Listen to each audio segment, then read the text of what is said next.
2. All right. Hello.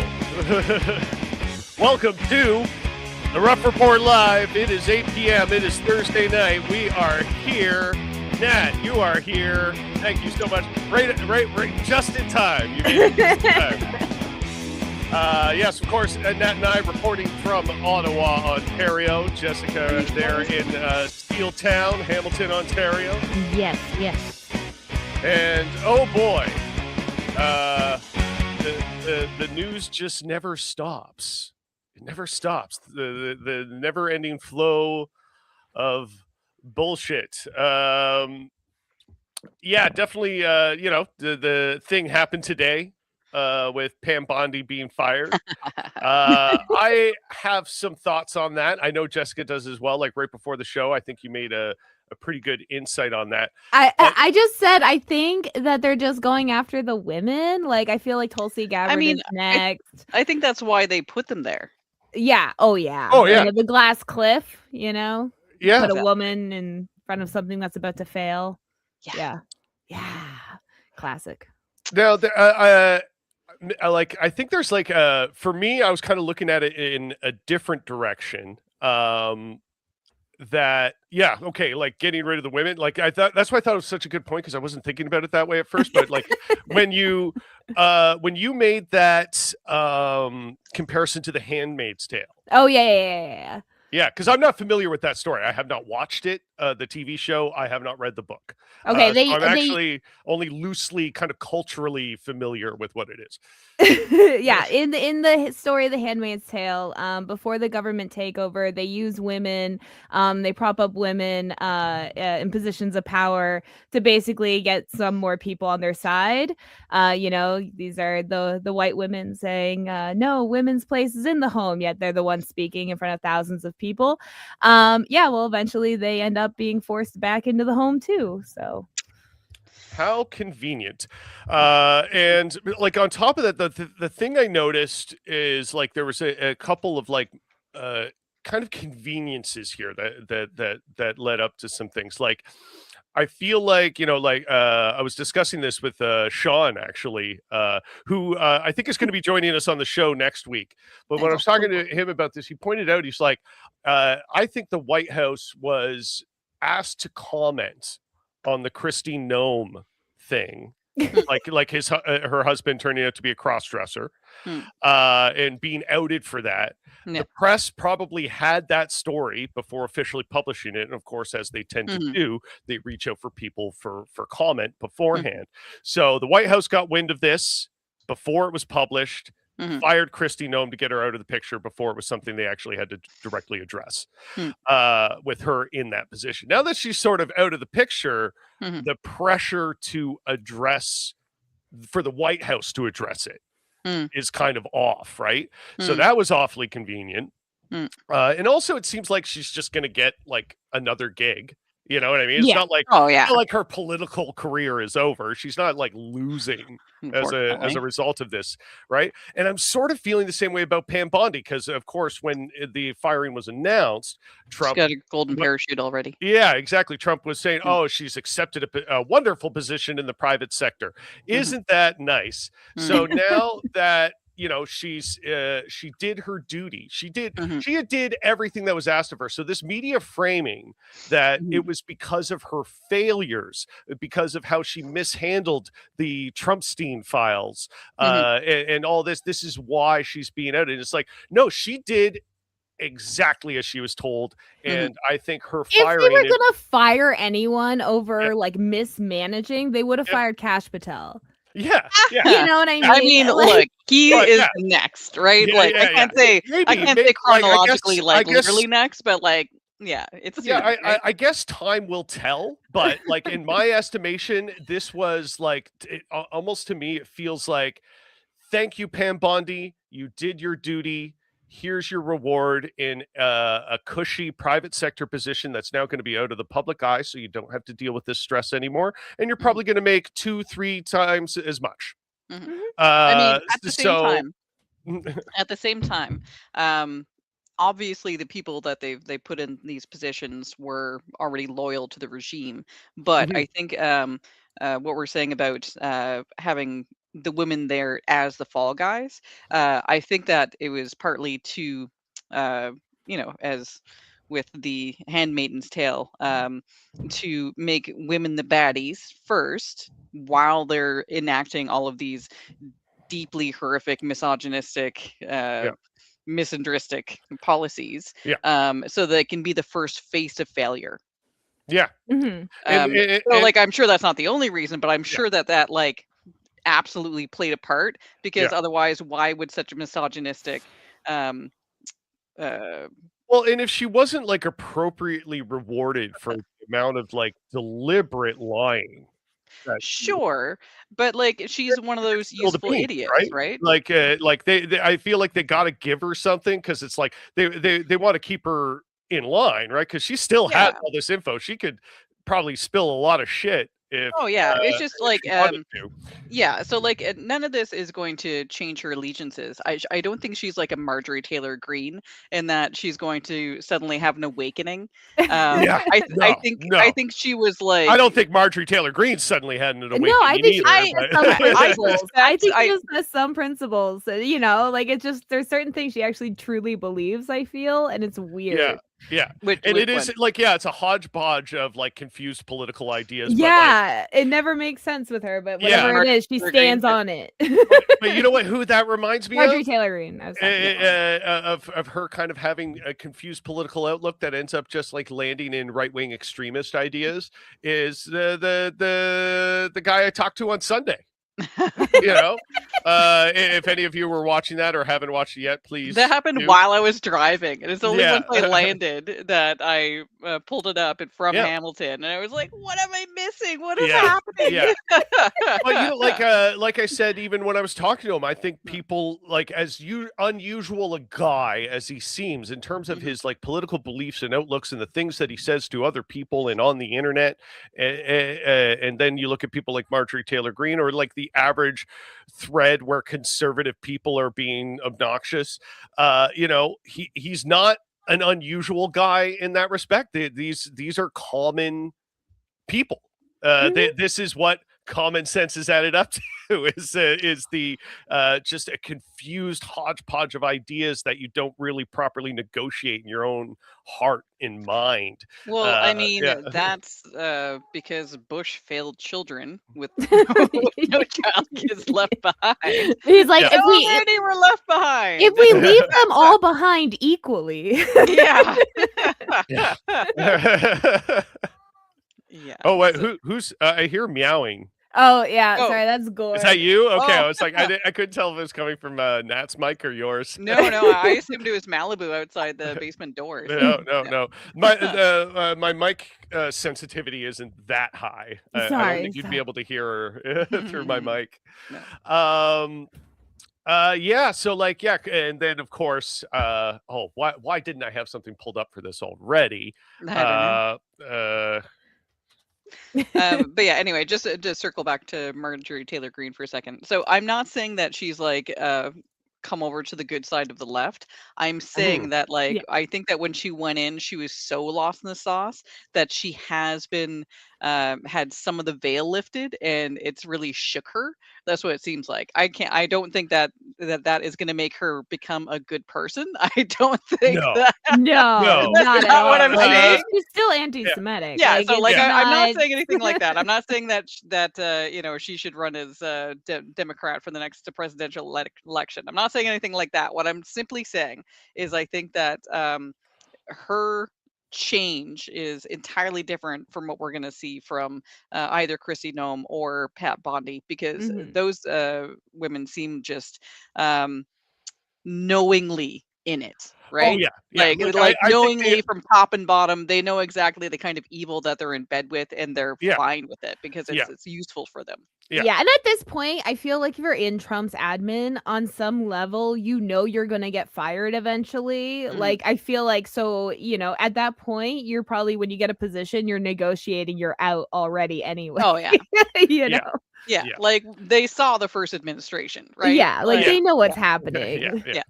And so, Pam Bondi is pretty well set for life. So is Christine Nome. I don't think like any of them are going to experience the consequences of their action. In fact, they're now far removed from consequences. Like if, say, in the coming months, this administration, somehow completely falls apart, they're gone.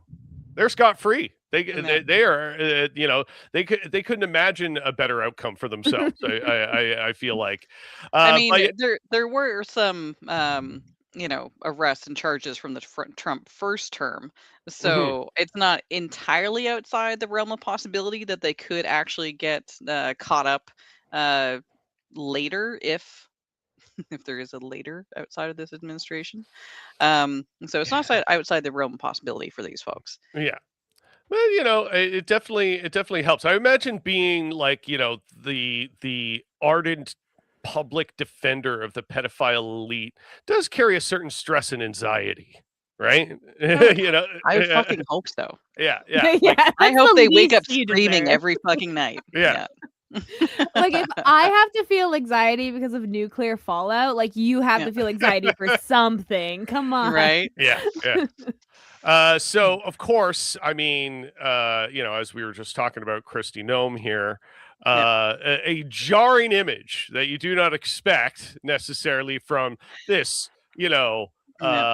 picturesque Christian couple, and the thing is, like, I am a gender fluid person that, I dress femininely from time to time.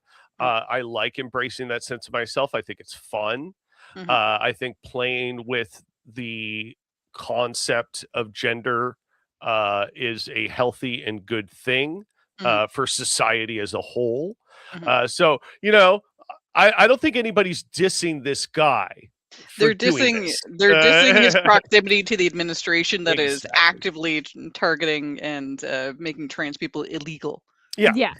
And like my hypothesis on this for a long time is always because, like, I remember even if you look at like old commie text, there was this idea in like the early kind of philosophy of communism in its writings that was homophobic.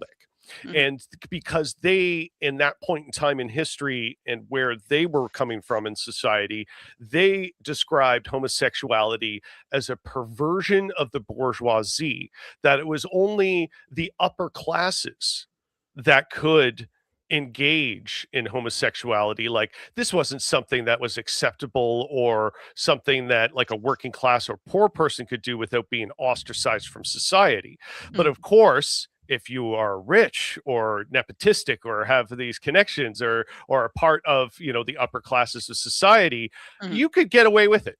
And be somewhat even accepted amongst your immediate peers because the class kind of comes above everything else. And I feel like with a lot of these, like Jenner. Yeah, exactly. Great example. Yeah, because she's always been treated as one of the good ones. Trump literally said she could use whatever bathroom she wants in Trump Tower. Yeah. But those rules don't apply to everyone clearly. And I feel like almost like not almost, but like everything they do in a way is trying to exercise that power. It's all about power and class at the end of the day. You can always boil it down to this. So like, the idea of like at Republican conventions, Grindr servers getting overwhelmed and shutting down and stuff like this. And of course, Epstein Island, all that stuff. It all comes down to we want it to be considered a taboo in society, so you of the lower classes feel alienated from doing it, ostracized, not be able to be who you are, celebrate who you are, because peasants don't get to do that. We do. And that's what I feel like a lot of this comes down to. They want homosexuality to be completely tabooed and queerness and kink to be taboo so they can do it. And for them, it's like a sneaky little thing. We get to do it because we're so rich and powerful. And the Roman elites get to have their orgies, and then the rest are cannon fodder. Exactly. The fact that Kristi Noem didn't know Are you kidding me? Have you seen Of those course she things? did. How do Yeah. you hide them? Yeah, Like, yeah, where do yeah. you hide them? Come on. I wouldn't be surprised if this is something they mutually engaged with in the bedroom. Yes. It could very well be. Mhm. Well, I it's that find it whole hard. joke with right-winger women's makeup is always, like, so much Mhm. and, It's like almost like bridges on drag in a drag, way. yeah. Yeah. Bridges on? Yeah, yeah. Wishes they could. Yeah, wishes they had the skill. Yeah, they hadn't alienated all the good gays, then maybe they'd have good makeup. Fuck Yeah, off. yeah. And yeah, so that's kind of like, and you kind of hear that all the time from these homophobic people. Like when we watched, and maybe we'll touch more on this later, because it's such a good example of the sort of propaganda that we constantly try and cover is the Manosphere doc. Mhm. And you know, like that whole thing where with HS Tiki Taki, where he was like, which it makes me, that's so funny to me, like Mr. Alpha Tiki Taki. It's just so Yeah. funny. Right. It's just like bold on its face, just Yeah. like so silly Yeah. like that. But he was like, you know, Thoreau was trying to point out how he's like said homophobic things, and he's like, "Oh no, I'm not homophobic. I got a homophobic mate. Like his friend is He gay." had a gay mate, not a Yeah, yeah. homophobic mate. Or Yeah, no, yeah. sorry, I'm homosexual. sure he has one of those too. Sexual as opposed to phobic. Self-hating, yeah, probably. Yeah, get my words mixed up here. Thank you for keeping me in check as always. And he's, oh yeah, I got a gay mate, and he's like, well, you said you would disown your gay son, and that made his like brain freeze for a second. He's like, well, that's not homophobic. So like, because in their minds, it's like, yeah, I in my personal life accept gay people, but Mhm. in my like messaging, Mhm. of course, I'm going to use like homophobia Mhm. to make money, spark fear and division. Yeah. Again, like I get to have this, but you don't. Yeah. And it is such an obvious like attempt at division of power. Mhm. And yeah, that's what so much of this stuff comes down to. Like when you The see thing is conservatives do with anything almost. yeah, with kids like Tiki Taki, he's not even smart enough to know that's what he's doing. He's just been fed this Oh yeah. line Yeah. that He's just so in the sauce. Yeah. yeah, Yeah. like he's just repeating what he's been told, and he doesn't have the self-confidence or awareness to like Yeah. inspect any of it. And that's so what's he so just funny because like they talk about the Matrix so much, right? yeah, But that is the Matrix. I That is know. like they have willfully strapped themselves into the Matrix. That is capitalism and Yeah. denying your own sense of true self and humanity and connecting with others in Yep. order to swindle people into making money. That's what the real Matrix is, guys. And like- you yeah. Ask James. Like just throughout the movie, people just kept saying the Matrix, and I kept yelling at the screen, "Capitalism!" Yeah. Capitalism is the Matrix, and you're strapped in. And like you Yeah. just pointed out, Nat, he isn't necessarily smart or aware enough to realize that's what he's doing, but No. he is doing it because he took the fucking blue And pill. because it's making him money. Yeah. It's making him money. So Yeah. like he has no But that's the benefit. That's the what's the character that that betrays humans and goes back to the Matrix? The steak, Yeah, that's the steak. Is it really Yeah. real? It's the juicy It's steak, man. juicy, Yeah. yeah. Yeah. That's exactly what it is. Yeah, like but for him because this is his living, there's zero benefit from him to try to break it all down and see any of that. Yeah. And so like he just wants the steak. Why? Like he won't even acknowledge that he understands outside the steak Yeah. because the steak is so much better than the rest of the gruel, right? Yeah, absolutely. And whenever he was pressured, or any of these guys Yeah. are kind of like when Thoreau was really like kind of pushing them in an effective way, where they had to maybe actually address Mhm. in an honest way what like the swindle and what they were doing and why it was wrong. Yeah. In those moments, that's when he would turn around and go and just like bring up completely nonsense stuff to try and throw off, like, Mhm. oh, I saw you were in the Epstein files. That's obviously not true. You were just making that up, and people in his comments were like, just say he was in the Epstein files. Just say Yeah. it. Yeah. So Yeah. he got the smug look on his face and Mhm. attempted to shut him up by saying just Mhm. ridiculous shit like that. Yeah. Well, that's what I was and- saying last time, is that when we were talking about him and Piers Morgan, is that the right Oh guy? yeah, Yeah, the news Yeah, on yeah. Piers I was saying Morgan, that, like, this is what emotionally stunted people who grew up in like awful abusive environments do, Mhm. is that they just think that the person who says the most hurtful thing loudest is the winner. Yeah. And there is zero understanding of why he does that. All he knows is that, like, if he's the one who's the last one speaking and the loudest one speaking and says the most hurtful thing and hurts the other person's feelings the worst, Yeah. then he wins, and then Yeah. that's game over. And he And got then to have the last word or be the one to and then you end got to the have the last word. conversation. Yeah. Yeah. And then, like, but as far as people like that are concerned, that clears the slate, and then you just go on as normal, pretending like nothing ever happened, because like that is just about a moment to moment thing of winning. It has nothing to do with like building long-term relationships No. or having like any kind of long-term strategy relating to people or like winning in life. It's literally moment to moment, emotion to emotion that they work on. And luckily, Thoreau is emotionally aware enough that he was just unfazed, because if he doesn't understand exactly in the same words that I understand it, he gets it, right? Yeah. And so Mhm. he's not put off by it. He's like, okay. Actually, I'm glad I had this ready to go here, because this was an interview that I think happened just recently. Because they're talking about the doc. If the guys that wrote Marvel comics in the 70s were writing them now, Spider-Man would be in Queens fighting the ICE agents. How do you like Elon Musk? Look, people like Elon Musk will say or people like us, we're woke, liberal, libtards, whatever. But we grew up in a time where the popular culture was liberal. Like the Star Trek, first interracial kiss on American television. The empire that was thrusting out into the stars was very benign. It wasn't exploitative of the people it met.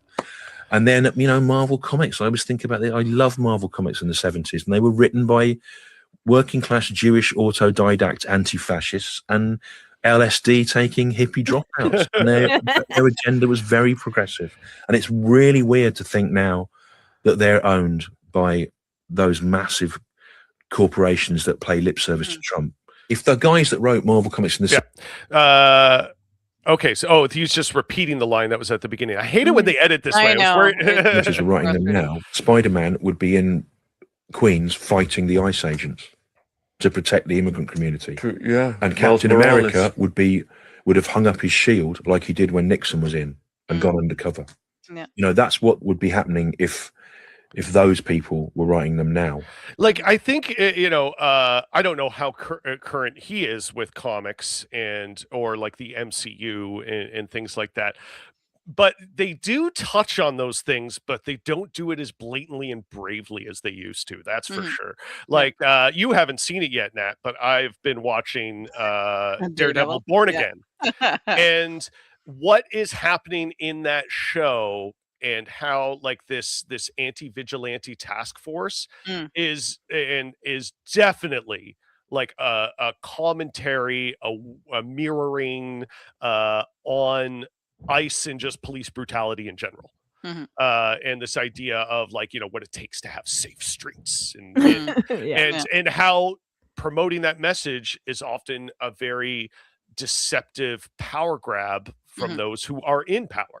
And Daredevil is this season, the 3 episodes that are out, this is this theme of the show right now. So they are doing that, but it's not as blatant as fighting literal ICE agents, right?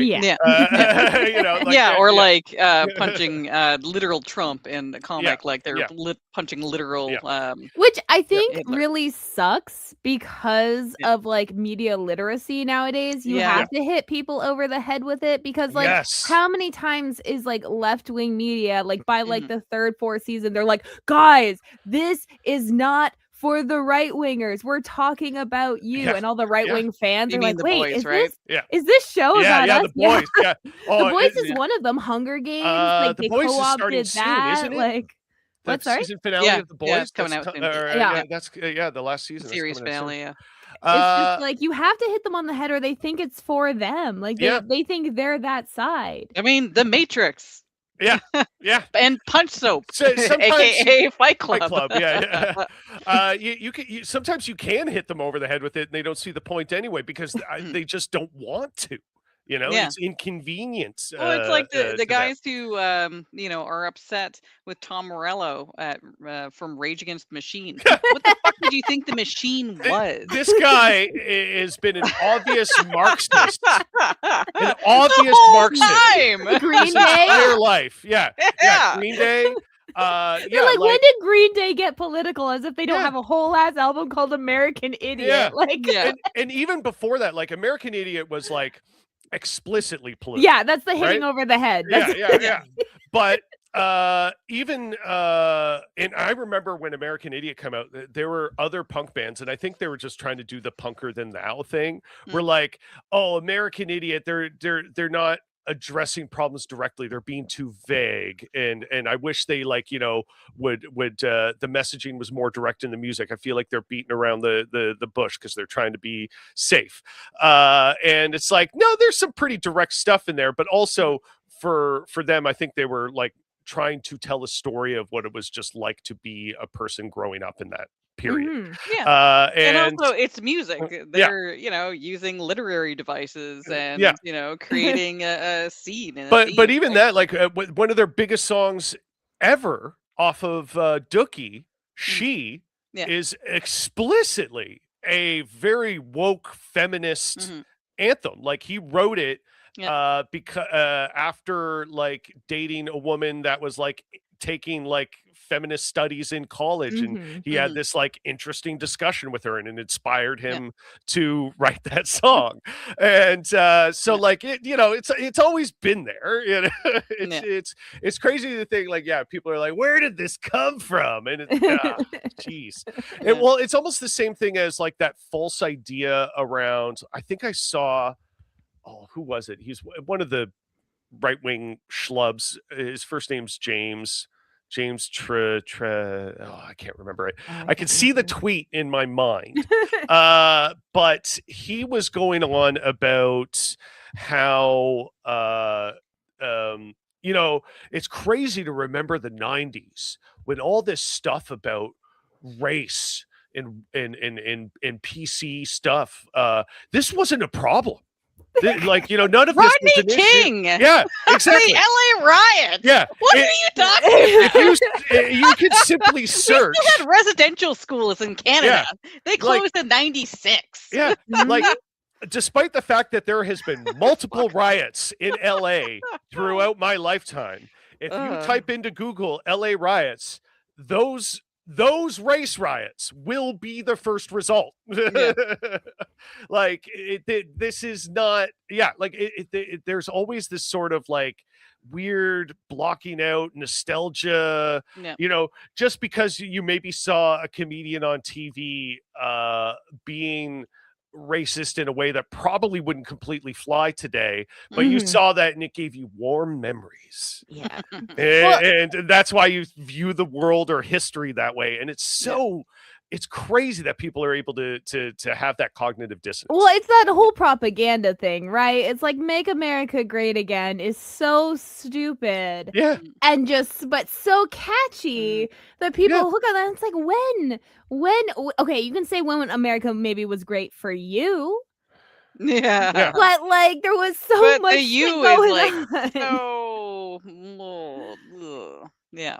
But yeah, the Basquiat paintings and art was all about African American injustice in the 80s. Yes, absolutely. Yes. And then as that guy was just saying about like Marvel Comics, the 70s and 80s, like this was some of the most progressive literature that was being pumped, and it was like specifically aimed at young people because they knew like, we got to teach people to freaking not be like this, you know? Yeah. And it wasn't so much about like having some nefarious agenda to try and like shape people for certain political ends. It was literally like, we have to get people to stop hating each other.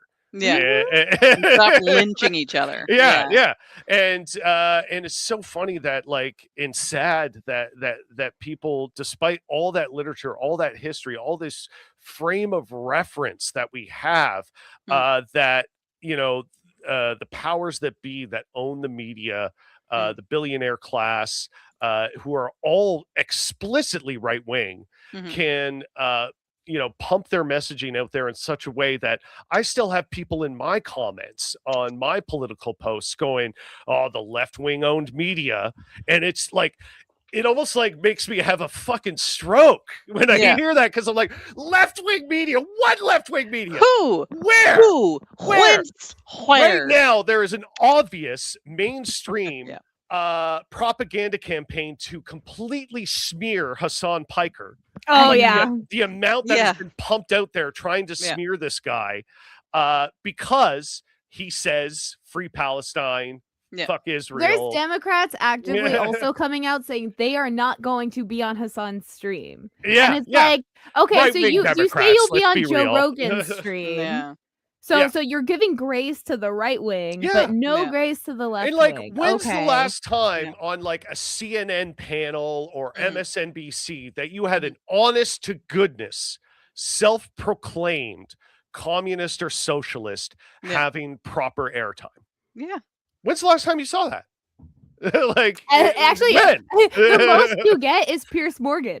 Yeah, that's as good as it gets. He's the one that brings on left, you know, like, what is it? And Hassan's been on there. Yeah, Emma Vigeland. Yeah, and it's that thing. It's kind of like the same reason that like when they do that, I feel like it's almost like almost like a certain tokenism that they get to profit from. Like, it's almost like how, like, you know, as that guy in that last clip I showed was saying, it's hard to believe, you know, the Marvel comics and what they used to write about or still write about is under the umbrella of these major corporations whose owners and primary stakeholders are Trump fans or Trump supporters. But it's this thing where it's just like, no, this is just the media. We get to feed to the peasants and take their money. Yeah. And it doesn't matter that what the ultimate messaging of this stuff is, as long as it doesn't cross a certain line. Because they've also the media has also been integral in painting this picture that all the rights were won and they stay won, and then they were won by like very impassioned speeches that were nonviolent. It's just one person was polite enough and well-spoken enough that they changed everything forever. Stop worrying about it, peasants. Go to your minimum wage job. Live under a bridge. Here's a Marvel movie where someone beats up a Hydra agent. Yeah. And the good guys won. And I talk about that all the time because like people try and argue that a lot of this comic book stuff is like pro-imperialist or pro-American propaganda, when in a lot of ways I kind of disagree. I think that they are, a lot of these creators and artists that are behind these films in a direct creative capacity, not the corporations that distribute them, are trying to put honest messaging into it. And I think you can see a lot of evidence of that. But yeah, like I think it's like hit and miss also with the movie as well. Oh, yeah. You know, like I do find Captain America a little sometimes. I mean, especially his actor, because I hate him anyway. I like Chris Evans. Aw. Well, isn't he like a raging Zionist? I have no idea. I think he like yeah. So I don't know. I don't know if I haven't heard him say anything about that. Now, on the other hand, Mark Ruffalo. Yes, is a king. But yeah, like I always loved the idea of Captain America for how he is actually treated in the comics when you read them. It's easy to like look at this guy in the American flag uniform and be like, oh, wow. in the comics he's great. Yeah. And like I feel like when it comes to like people get the whole any movie that uses USA Army stuff, they have to clear that with that area, that branch of and they like government. View that as like it's like, okay. Oh no! It was a government-approved script. It was an Army-approved. The Army and the CIA wrote it. If they want to use that them, helicopter, yeah, I think that stuff is pretty goofy. Yeah, I think it's kind of reaching in a lot of ways when they go there. You got to work within the system you're given. Come on, yeah. And if you understand that and you are aware of that and have that media literacy, it deflates the propagandizing effect that it may supposedly have. But on top of that, does it really work? Like that whole thing about Captain Marvel had that whole thing with the Air Force, like the premiere in Hollywood, Air Force planes flew over and they had like a sign up booth or a recruitment booth like next to the theater or something like that. But nothing really came of that. Like it's not like it actually inspired people to join the Air Force. I think that'd work on 8-year-olds. I don't think anybody. Not like people that can sign up. I don't think anybody, including children, would watch that because I mean, like everybody when they're 6 thinks being like a cop is a good thing, right? But you grow up and you realize that there's a lot more to the world. Yeah. These dudes suck. But I just doubt the effectiveness of some of that stuff. Then again, I can't put myself in the mind of people like Brad, who I talked to on Sunday, that guy, or even just Americans who are like, even though us Canadians have like some of that propaganda, Americans are like born and bred with the Second Amendment. It's different. And it is different down there. It almost could be argued, I feel like, when you're talking about like Canadian propaganda, how it's almost like it could be argued that it's a little more insidious because it's quieter and sneakier. We're not going in the army, we're peacekeepers. Yeah. And that's what I was saying to James before, is that like historically Canada, like this is before like 2006, early in the after 9/11 era, Canadians were still seen as the peacekeepers. Like that was our role in the global stage, is to go in and help stop genocide. But like I'm gonna go slight non-sequitur. What, the Americans? No. Here's what I'm gonna say is that like I don't really understand because like since I brought this up last time, like the Canadians' role as peacekeepers and trying to stop genocide in like Rwanda and stuff. I'm trying to understand now as an adult, because like this is something that's been fed to me since forever, because that's what's fed to Canadians, is that like, what does that mean? So like, if we're peacekeepers and we're supposed to stop genocide, like what does that role mean? Like, does it just mean that we're delivering aid? Are we not stopping the genociders? Yeah. Like, what does that mean? Are we even saying anything explicitly about it? Because, like, I saw this thing earlier, and this is, again, like, kind of the example of how Canadians sort of like to do propaganda, especially on kind of like an international scale, or how we like to think of ourselves internationally, is, Carney is seen as the most, what is it, like, the most liked world leader right now, because probably there's a lot of people who have warm feelings about his speech at Davos and things like that. But it's like, as we kind of can see and reflect, he talked a big game about uneven justice and stuff like that. But where are we now? Yeah. Where is all that talking about uneven justice, as we are pussyfooting around just saying that what is happening in Iran is wrong? No, we're doing this thing where it's like, oh, we support our American and Israeli friends, but also we're not going to directly help them. But, like, they're not saying anything like explicit, right? It's Yeah. just these They're convenient not taking a softness. stance. Yeah, they're not taking a stance in either direction, but it sort of kind of sounds like maybe they are. Yeah. And then Canadians get to go, yeah, see, that's Well, our I mean, guy. We're the good guys. Yeah, That's, yeah. I mean, just like when Nat was talking about the schools and stuff like that, like when they started finally digging up the bodies and like all this Yeah. stuff, and just the way we treat our Indigenous communities, like in general, like even under Yeah. Trudeau, it's like there was missing kids going all the time in Thunder Bay because they had to leave their reservations to go Yeah. to high school, and Yeah. they would just like wash up dead. And he's like, I'm gonna spend millions of dollars on a 10-year committee thing and still do no changes. Yeah. So it's Yeah. like, okay, just to say you were doing something, and it's like, yeah. Yeah. You're paying you're paying people in a boardroom to like talk about an issue. Yeah. And then give a checklist of things they should do and then never and then do it. do nothing about it. Yeah, It's exactly. like we have a checklist in place, a la the oh god, what was that big trial?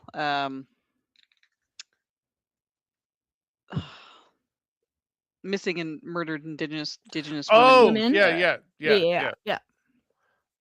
I know what you're talking about. Yeah, I know but what the you're words talking have gone. They're Yeah. gone. The English language eludes me.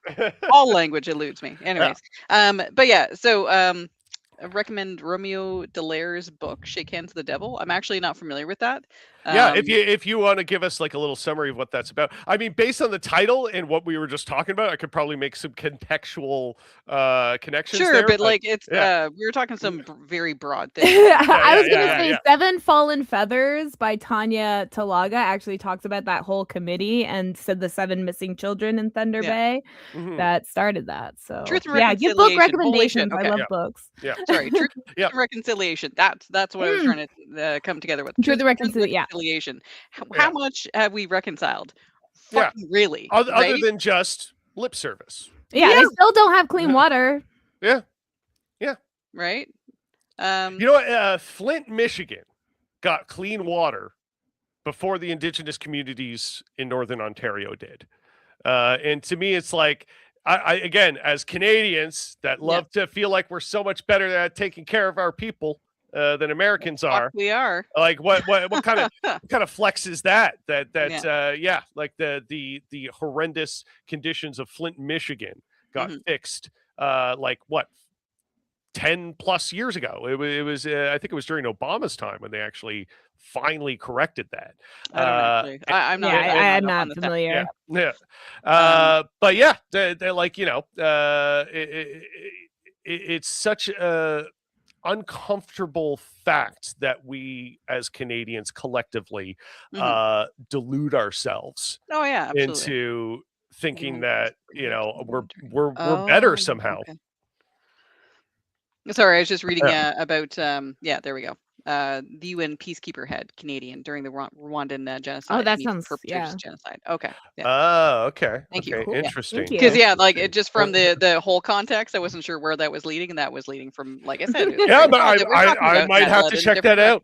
I haven't done any hefty reading in a few years. I had a sprint where I like did a bunch at once, and I was like, "Yeah, I'm good for now."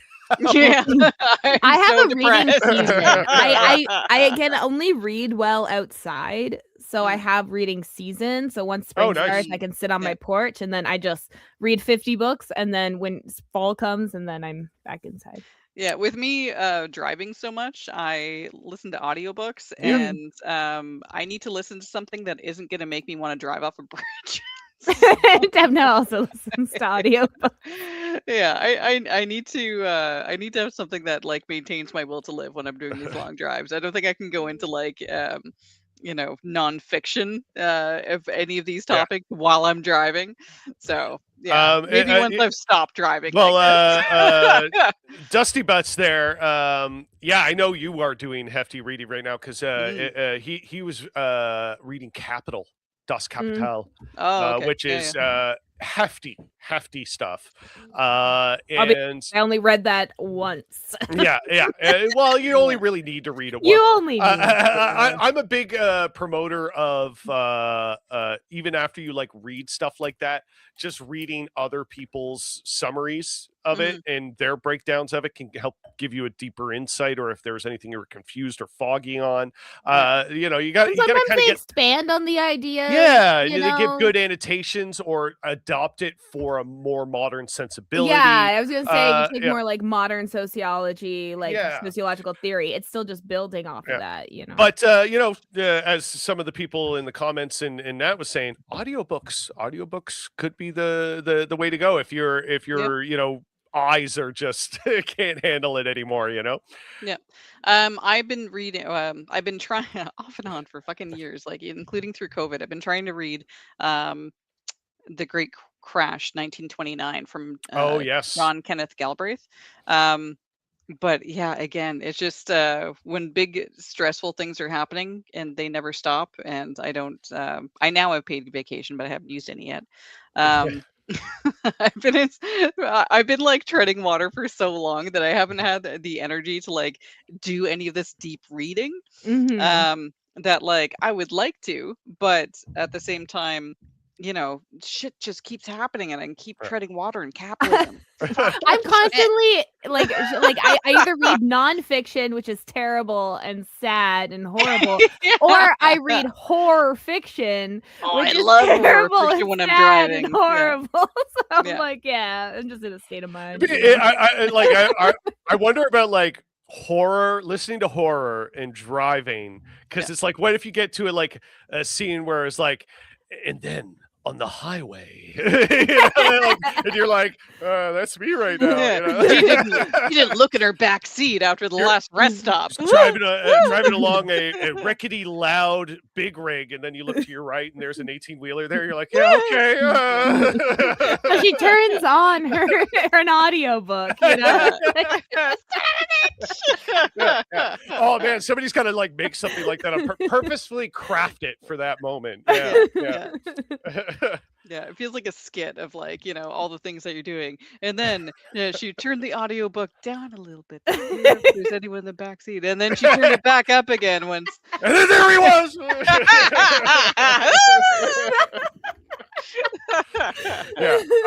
Okay, so of course I got to do now that we're getting like, you know, toward the end of the hour, we got a few minutes left. We typically go over the hour anyway, but I wanted to make sure we covered in weeks prior when we were talking about just like the sort of propaganda you will commonly come across on social media and things like that. I got to show another couple examples of this that I had bookmarked that I never got to.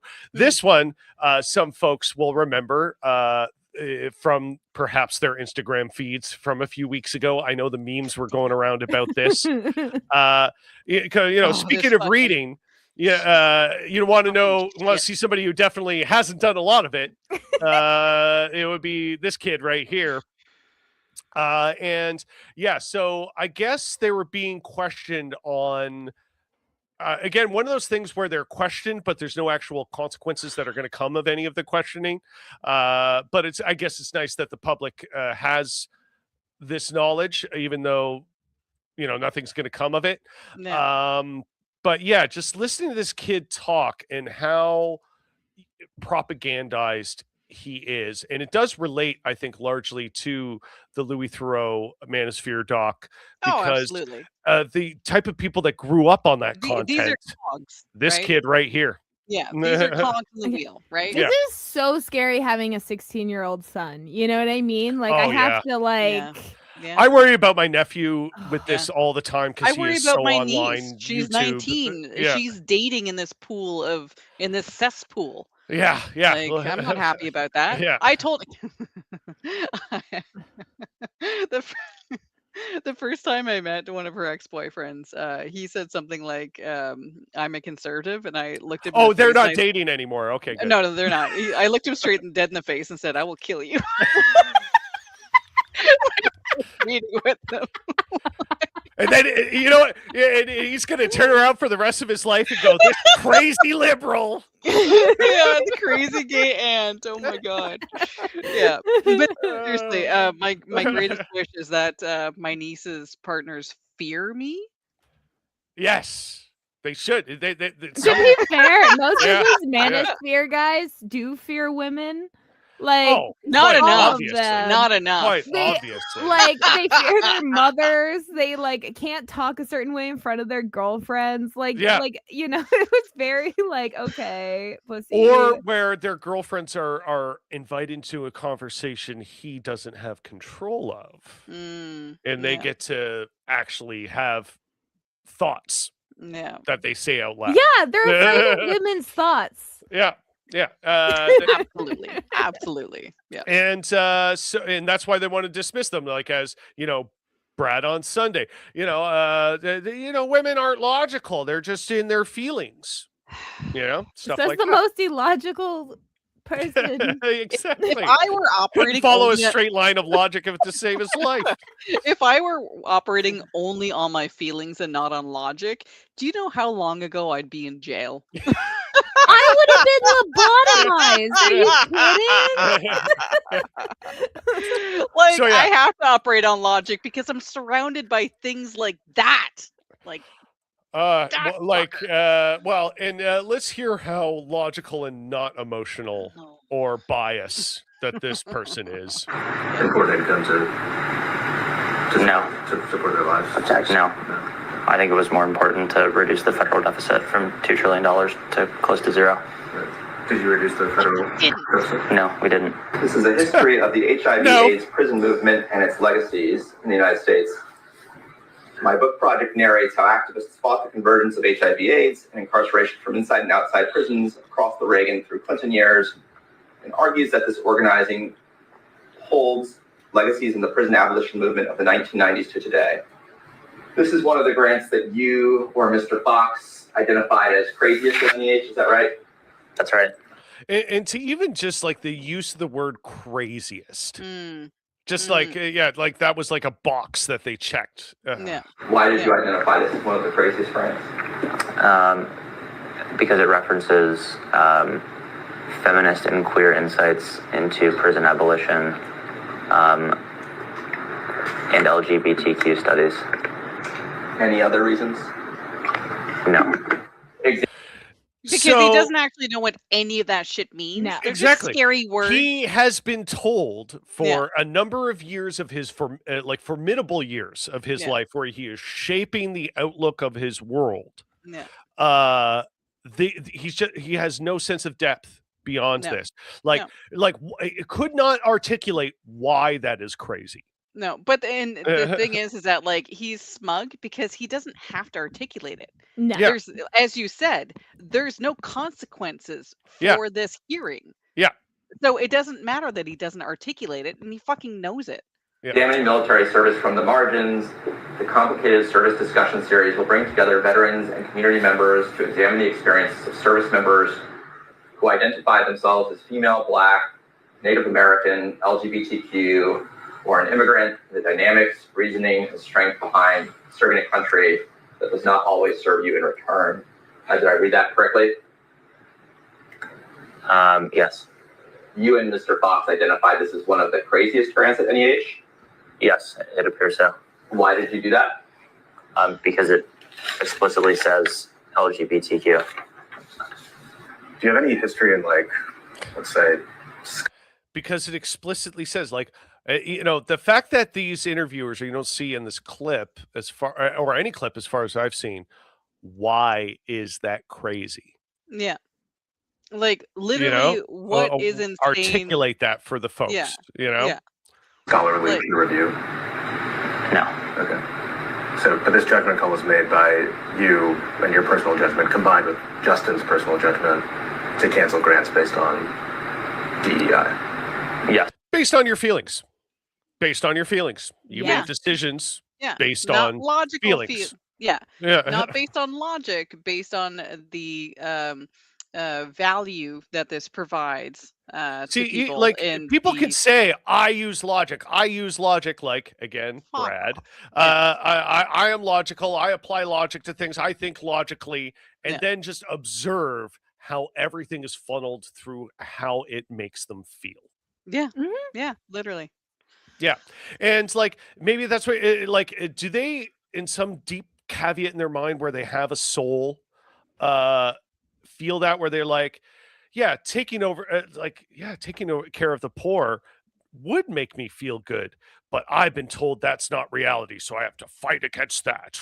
Probably not. They're probably know, just like, they're not bootstrapping hard enough. Yeah, Like yeah. you're Like, only that's poor the because belief. you're 'Cause, bad at. I can admit that, yeah, my feelings tell me that taking Mhm. care of people is a good thing. Yeah. But I also My logic Objectivity. also tells me yeah, that. my Like, logic we also live in tells a me that. society. Yeah, You know what yeah. I mean? If it's survival of the fittest, we die. Survival of the fittest doesn't mean like the individual in Yeah. species that live in Humans have made it this society. far because we can cooperate and organize. Yeah, but also we have That's it. studies. We That's have it. studies that show that socialism does work.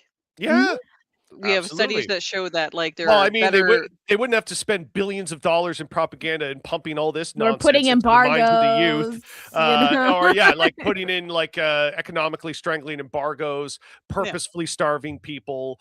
Yeah. If the system simply didn't work, they would let it fall apart on its own. But Yeah. it clearly is enough of a threat that they have to spend exuberant amounts of time and effort to quell it. Way And, more money than it costs to resolve any of the issues, because people having these issues means that they are vulnerable, means that they can be taken advantage of, means that the government doesn't have any accountability because everyone is so busy working and struggling and just trying to survive, that if you have a populace that is unable to take time out of their day in order to go protest or to go on general strike because every single paycheck is so important that going on a general strike means homelessness, means going hungry. And we've been so propagandized into our isolationist tendencies that we don't have these communities built so that we can actually support each other through big moves. Like one of the things that is working well in Toronto is buildings that get together to go on rent strikes, right? And so so it's there was only that through big one in community. Parkdale a few years ago. It is only through literal community organizing in Canada on small scales that people are actually able to affect positive change and to push back against things. But we don't know how to do this. Folks. It does start in your backyard, and it has to, because if you don't know how it works in your backyard, you can't do anything bigger. Right. And so because we're so bad still at doing things in our backyard, we can't figure out how to topple Doug Ford's government because everyone across the province is just struggling. And so if we had our little communities and all these little communities connected, we could do some great stuff. Right. But right now we don't know how to do it because we haven't been taught how to do it. But we also, everyone thinks they need to reinvent the wheel. We don't need to reinvent the wheel. My God, all this stuff is out there. It's been done. But part of the issue is that the left gets so fractured with all these little identity politics and little sniping and stuff. Well, what is it? If you remember, I don't know if you've seen this, but it makes me think of there is that CIA document that was released. Absolutely, talking about how to disrupt leftist movements. Yeah, I've even mentioned it. Yeah. And it's that exact thing where they literally describe just come in there and be annoying. Every conversation they have, bring up something that's going to disrupt it, and just constantly, that thing where we see leftists do already, where they kind of we have a tendency to shoot ourselves in the foot by purity testing and all this stuff, which again, to a certain degree has its merit, but there's also like, a certain It's line. priorities. Yeah, exactly. It's priorities. If we're it's talking a genocide, I don't care that this person said a slur 10 years ago right now. Okay. On Twitter. When they were a teenager. I'm sorry. Like I don't we can care talk about that when we dealt someone- with the genocide, okay? Like, when we're talking about like genocide and apartheid culture, I care significantly less about someone who says, I think, Israel has the right to exist. I don't care if they say that as long as they are explicitly against the genocide. You know what I mean? Like, because that is the obvious bigger priority. We can have a debate about Zionism later, but there is an obvious bigger fish to fry right in front of us, Yeah, exactly. And, like if we get into the minutia of exactly how that whole region needs to exist from across the pond. Yeah, we can't say or do anything until our wording and position is just exactly going to be reflected perfect in the historical context. Which is never going to fucking be. And so there's some purity tests are good because otherwise we get like fucking John Fetterman. Oh God! This is brain damage, guys. Like, just we have to watch the people Israeli that, flag as a cape on his roof. Like, if you got brain damage, unfortunately, science says, so we just need to be a little, wary. And so like it's absolutely some, and I can't. Speaking of conservatives being all up in their feelings, meanwhile all the time pretending that they're not and thinking they're being super logical. I have a couple clips from the great comedic, insightful mind of Adam Carolla. So fun. I'm glad we're not trying to monetize anything because I've been cursing so much today. This one is fun because it is so like it's just whiny. It's so funny. It's also like, Adam, you're like what, in your 60s? Yeah. Like, your statement regarding the snowball fight. Okay, wait, here we go. So, Mr. Mayor, are you willing to revise your statement regarding the snowball fight, given that this was not exactly a friendly back and forth snowball fight? The police that were there were not throwing any snowballs. They were getting pelted. Somebody asked a normal question, which is, it's not a snowball fight. It's you getting hit with snowballs. A snowball fight. This is the big injustice. This is the big outrage that Adam Carolla has to bring up. Like, are you going to address whether you called this a snowball fight or not? Like, are you kidding me? This is an adult man. That's embarrassing. It's incredible. Oh, wait. Oh, I forgot. Tell me it wasn't up on the screen. Oh, sorry. I thought it was just audio. Yeah. It's all good. It's all good. I mean, at least we can hear it. Is you throw snowballs at them and they throw snowballs. A snowball fight makes it seem playful. Yes. That was not what that was. Look, unless there's like rocks in them and like explosives, like a snowball fight makes it seem playful. I'm sorry. Fight is in there. It's violence. It's all out war. By the way, he did that thing where he goes, I'm not going to outlaw snowball fights. Like, I love when they do that. What do you mean you love when they do that? That's the classic thing that your guys do all the time. You guys take it like taking something to an extreme point in order to convey its ridiculousness. Like, that could be viewed as a gratuitous use of language or a fallacy or anything like that. But the fact that he is so pointed out as like he does that thing, and it's just like, you do that all the time. What are you talking about? Sort of reminds me of I think it was the John Kerry or Edwards one where he's like in Davos, and it's like, why are you flying privately? You want me to sail here? Yeah, on an old time schooner. No, take Delta, you right. Where you'd have a smaller carbon footprint. So I'm not. Yeah, I'm really sure that. Adam Carolla. People, how do you turn the snowball fight into a fight about the carbon footprint? Like, I'm sure he doesn't care about climate change. Like, what the fuck? Yeah.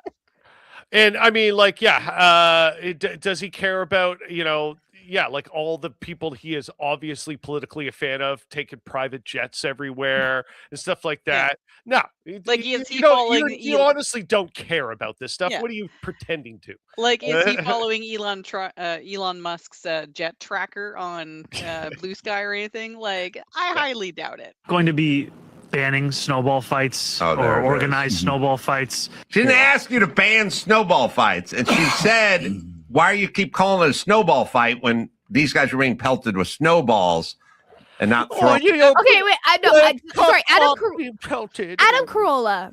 What is your definition of a snowball fight? Yeah, because I it's would like- define it as pelting snowballs at each other. Yeah. So, like, Even if the sides are like unequal, that's still this is snowball fight. something like it's such a serious subject we have to address. It's also like the most established childhood wholesome activity, right? Adam Carolla, like I outside can't of like say- building snowmen and getting in snowball fights, right? I can't say if Adam Carolla has ever said this, but he does strike me as absolutely the type of guy that would bemoan when schools banning snowball fights. Oh, you're not going to let the kids be kids anymore. You're too afraid they're going to get hurt. But then some cops get hit by a snowball. He's like, "Whoa, somebody grave please think about the injustice. cops." Yeah, fuck off. By the way, fuck cops. Fuck them. Fuck 'em. wait, okay. Absolutely. Pelt them with a little snowball.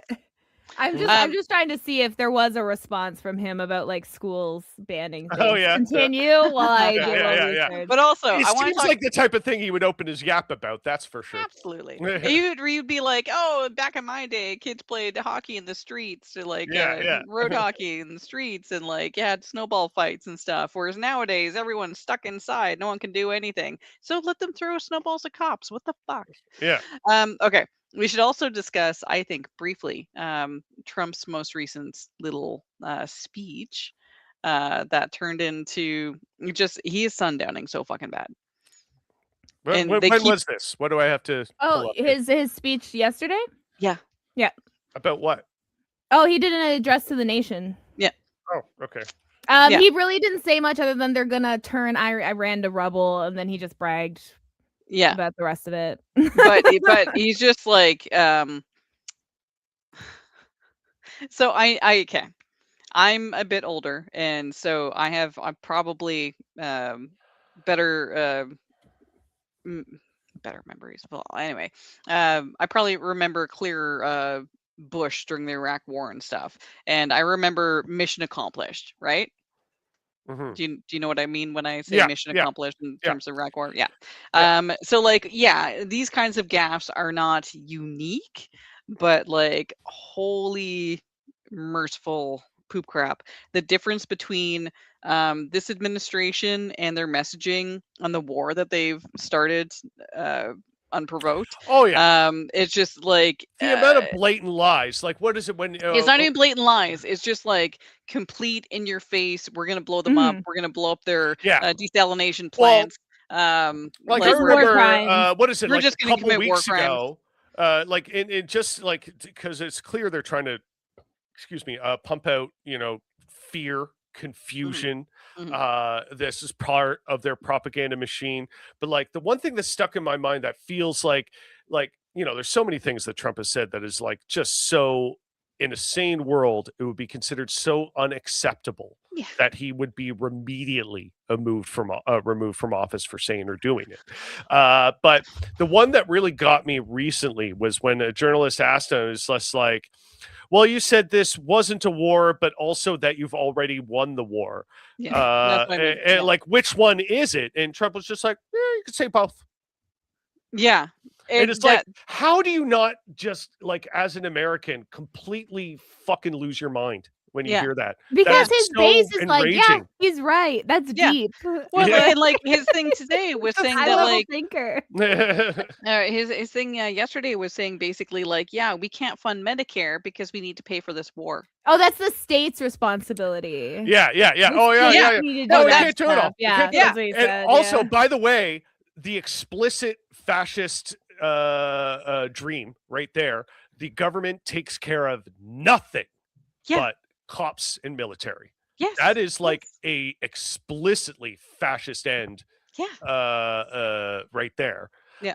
So yeah, just like they make it so obvious. Yeah. I don't know how we aren't seeing more aggression against this administration. But yeah, let's pull this up and right off the bat, I have to say that was funny. Listen to him talk. He is dying. Just like him walking up. Why did they even show us this? What is this?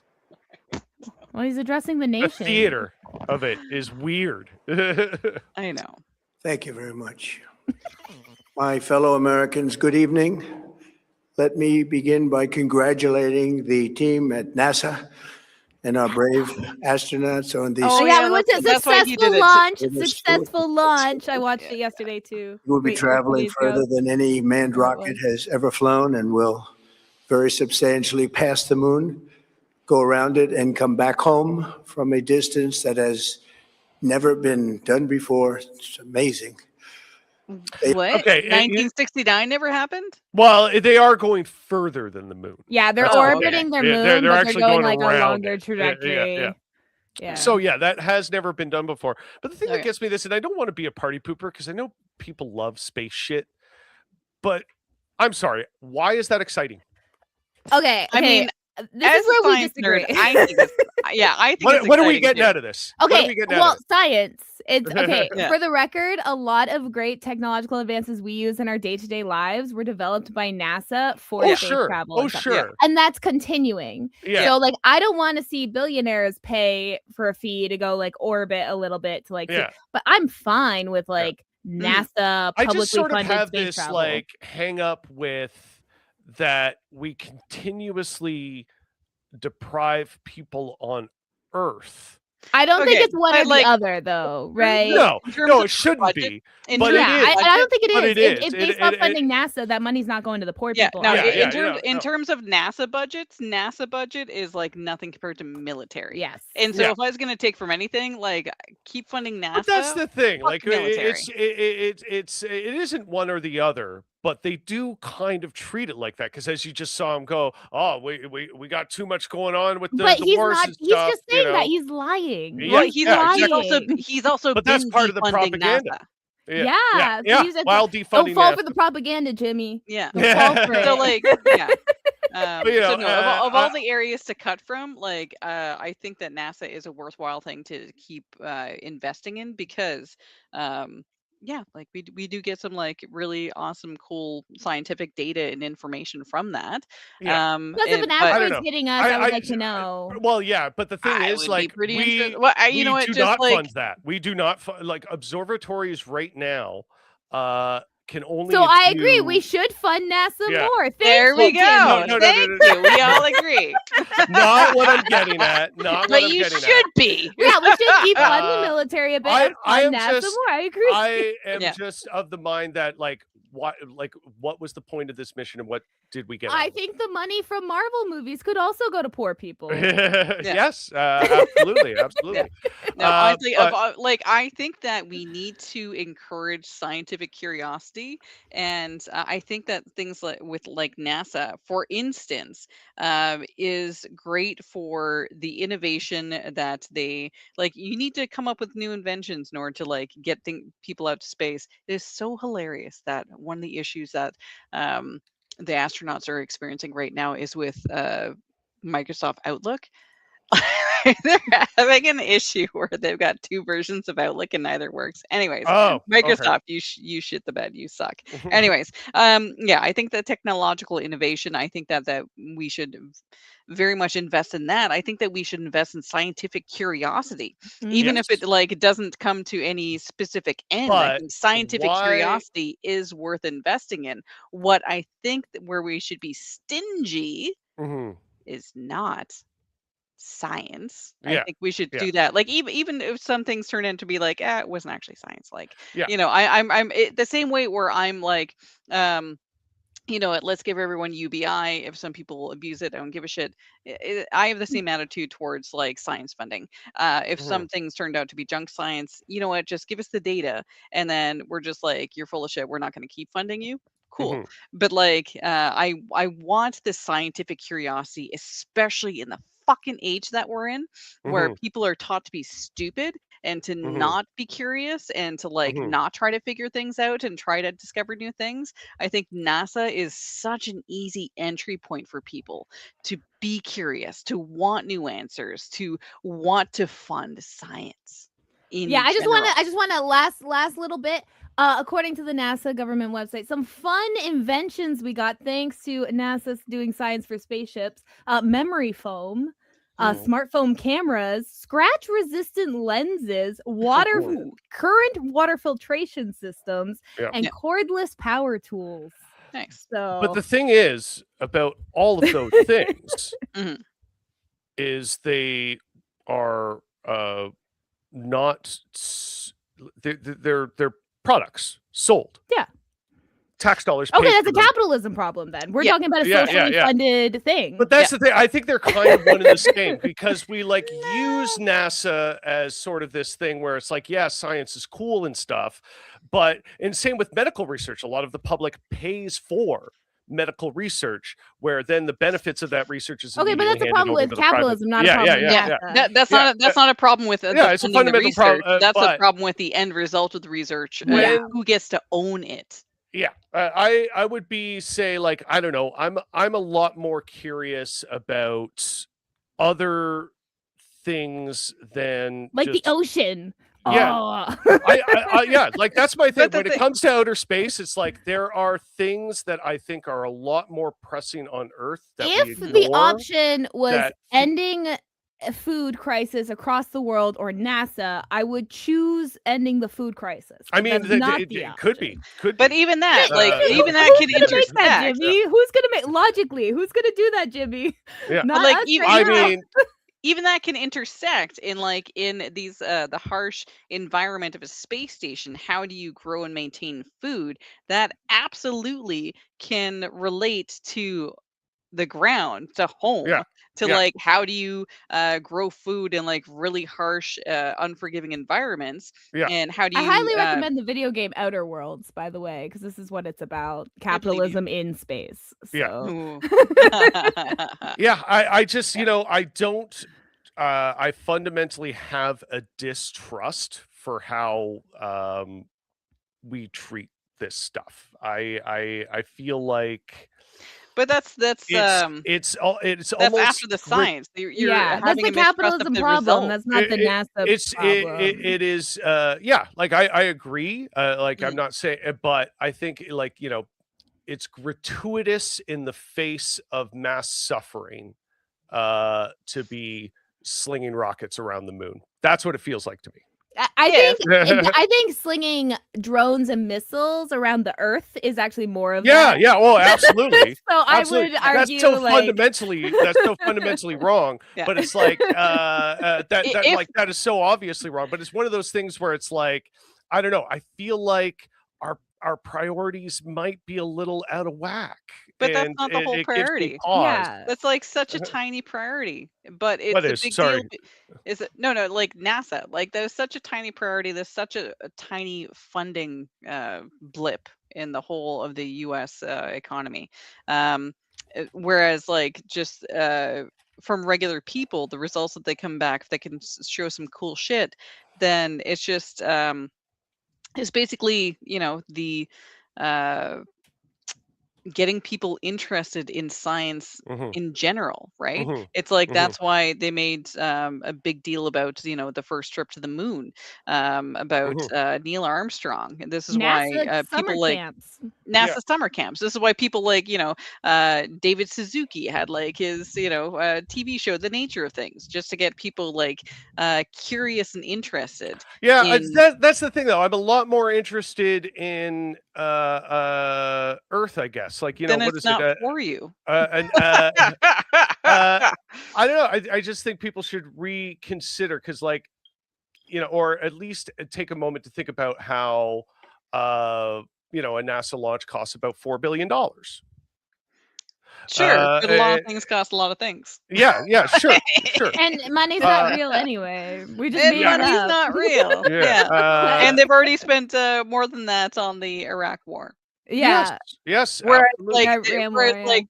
whereas this launch employed a lot of people and just created things. It didn't just Yeah, again, I'm against billionaires going to space for funsies. fuck that. Yeah. I'm like against Katy private Perry going to rocket space. ships. Like fuck off, Katy Perry. You're calling yourself an astronaut. Eat shit. Yeah. I know. I know what I'm saying is not fun. And I just think I think you're thinking of it as too black and white because again, there's so much other stuff. So like to be like I'm against space travel, therefore everyone should be against public funding to NASA is kind of ridiculous. It's like no, I don't mean it like that. I mean like the specific things that we have. But the NASA money's not do. going there anyway. Like we know that for a fact. Like even if the money didn't go to NASA, so that's not even like an option to logically be like, yeah, I would love that too, but like. But yeah, because like if the money didn't go to realistic. NASA, then it would basically It'd go to war. It would go to war. It would basically just I mean, they like, always have NASA money for that. I know. Yeah. I know. Because it's made up. Yeah. Oh yeah, Sherry's saying that James never watched Star Trek. You did. You did watch Star Trek. I did, but the thing is, Star Trek takes place in like this utopian, like fictionalized universe where if we were to actually get out there and explore the stars with the way society currently exists, it would not look like Star Trek. No, it would not. But there needs to be and that's the thing too, is that like the astronauts going up and on yes, these a bunch of missions- NASA funding is going to SpaceX. It is going to Elon Musk. We spend Elon Musk is rich because of NASA funding. Again, it's not a problem with NASA. It's a problem with capitalism and our current government. But and that's the point I'm trying to get to. Like what we are spending the money on and the benefit that we are ultimately getting out of it feels gratuitous. It feels almost like almost obnoxious to me. I disagree because like if NASA right now with this Artemis mission we're sending up billionaires, then I'd be like, yeah, this is just a ego project. But like I am not. legitimately curious as to what was the scientific benefit of this. I really don't know. Which means that you don't know enough to hate it as much as because like part of it is they're getting secondary information, ground information of the moon. Because eventually they want to plant stuff up there, like put stuff up there to see farther out into space and stuff. Like there's like they're trying to get like a better image of like close-ups as well as like the trajectory around. That's one reason they're going farther around.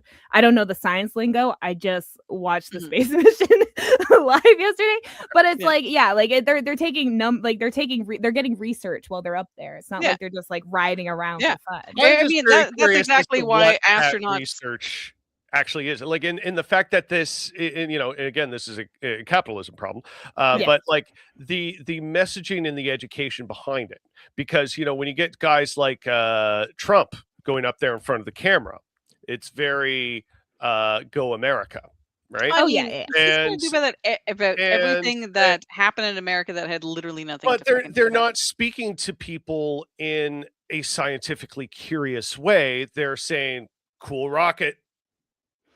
I highly recommend following Astro Alexandra on TikTok. She's like a scientist and she talks about all the NASA stuff and she lets you know when fun space stuff is happening in a fun space way. Highly recommend. Like further exploration to what end? If we are spending exuberant amounts of money on exploring the stars when we have people here on Earth. But again, it's not a one or the other. That money's not going to the people on Earth either way. Yeah. Well, it very much could. With the current administration, it's not. Yeah. If it could, if that was the option, I would agree with you, Jimmy. Like if that was the option, space exploration or take care of people on Earth, take care of people on Earth 100%. But that's not the option. Yeah. I feel blessed that with this administration that NASA even could get the funding to fucking do this, right? Because with the current administration, they're putting all their fucking money into just stupid bullshit. Like, I don't even want to list out off Outer Worlds, fun game. But again, you're playing like as if like capitalisms could own a planet, Yeah. and you travel between planets of like corporations own them. Yeah. Yeah. So because and that is the game that we're purposely that we're currently playing. That I don't see changing anytime soon. And yeah, like I know it's not a black and white thing, but I see that like through everything, right? Like, oh, we're always spending money on the thing that's looks cool and slick and glorious, and that's easy to sell, but we're never doing the hard stuff. But that's the thing is that like and I find myself getting hung up on that. And I get that. But the thing is with the stuff like NASA, it is a hard sell. It is the hard stuff. Like even with the I don't know, I think it's like in terms of selling it to the public, it's one of the easiest. Not really. Yeah. I mean, like, we wouldn't have SpaceX if it wasn't for public enthusiasm behind but for SpaceX, not for NASA. A lot of them were like the SpaceX enthusiasm. But they're kind of one and the same. I mean, like basically Elon Musk No. has been made as rich as he is because of the public subsidies of SpaceX, right? Sure, it kind but, of like, is the like same thing in a way. No, because SpaceX was the promise of civilians, right? Like NASA has never been about civilians going up. SpaceX is about civilians. Okay, sorry, Sherry, but NASA wouldn't fund that. That's the point. Is that money's not going like? Sherry's agreeing with you. Okay, sorry. No, like if you look at the rest of Sherry's the comments, money's not going to here's poor people. That's my only thing. If that was the choice, 100%, I would. But the thing is, I kind of feel like it is a choice we as who's we? I humanity have no make. power in this. Like as humanity, because like we say, like because we say things that are wrong in society all the time, right?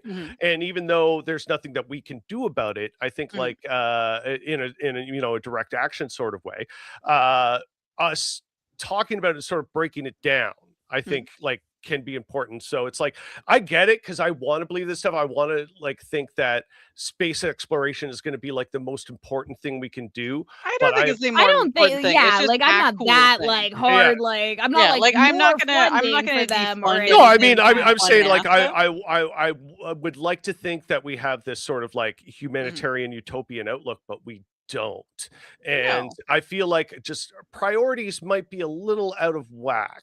Well, which we know. That's why war is funded by hundreds of billions of dollars. Yeah. Like, So I don't know. So like when stuff like this happens and it's just like, okay, who is this for and what is the benefit? You know? But that's the thing. You've already said that you didn't know what like their mission is. The jaws No, of I life don't. used And by so like that's the firefighters whole was thing. You don't invented know by why. NASA. You don't know their mission.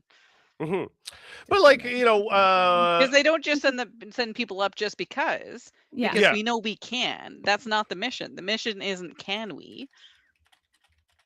Are you Googling it right now? Yeah, I'm trying to ask. Yeah. Okay. Yeah.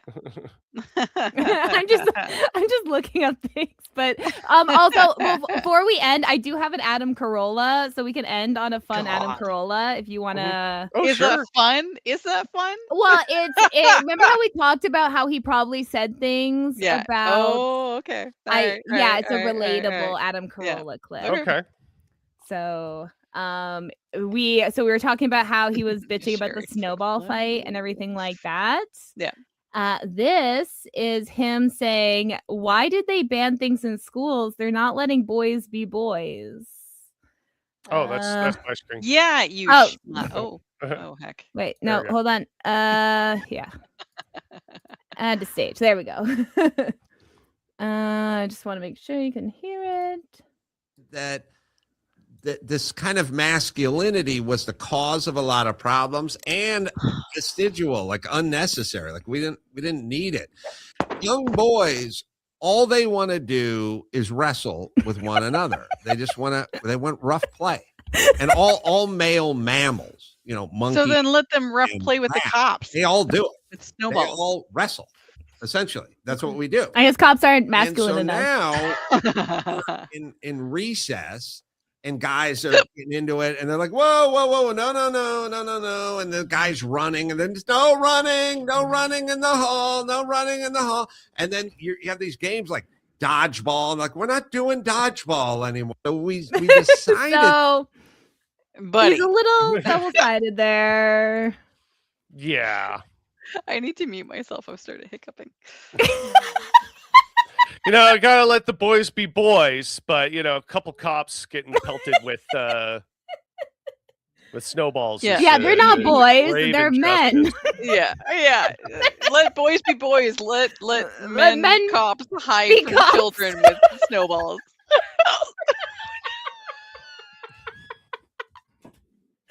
Okay, this was fun. Ah, yes. I have to pee so bad. I might die. No. Long weekend. Woo! Okay, play the music. Oh my god. Oh my god. Okay, sorry. I gotta pull up my stuff here. Jimmy's like, no, we're working here. We're watching the show. And we're going to get into more of this next week. Of course, I still have a few more clips lined up. Who knows what's going to happen in the next week or so? I don't know what that... Jimmy has a self-awareness for that. Keep him up. Oh my god, hiccup didn't kill me. I'm sorry. I'm not sure what the reference is there. I don't... Man show. Oh, yeah. I will get to that next week. I actually do have some thoughts on that. But yes, thank you for joining us in the stream and being in the comments. Thank you to Nat for not dying on the show. We appreciate you, Nat. Thank you for living. All right. And as always,